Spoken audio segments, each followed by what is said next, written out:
Amigues i amics, avui estrenem aquest espai de divulgació i reflexió per explicar regularment què passa i què fem des del Parlament Europeu. Tant és el nostre deure servir els ciutadans com ho és explicar també la nostra feina. I obrim aquest canal en un moment clau per la Unió Europea. És temps de prendre decisions per la construcció del projecte comú. Europa necessita un nou i gran impuls que recobri la credibilitat, la utilitat i l'ànima del projecte. Però tots els actors hi estan implicats amb la mateixa voluntat? La setmana passada es celebrava el debat de l'Estat de la Unió amb el president de la Comissió Europea, Jean-Claude Juncker, que va fer un discurs plenament social i va posar sobre la taula els problemes de l'Europa d'avui. I malgrat que les competències són limitades, va dibuixar com podem superar aquests reptes. Pla d'inversions, control i gestió de fronteres, lluita contra l'atur juvenil, política exterior i de seguretat i de defensa, entre d'altres.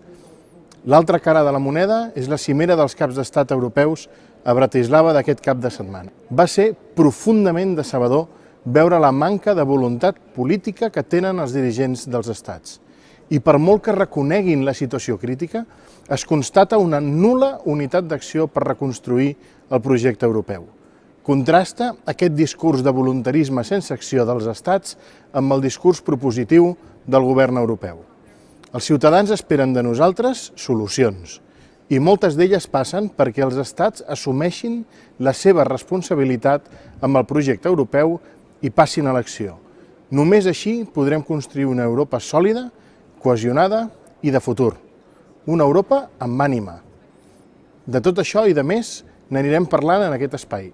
Sigueu-hi benvinguts. Moltes gràcies i fins aviat.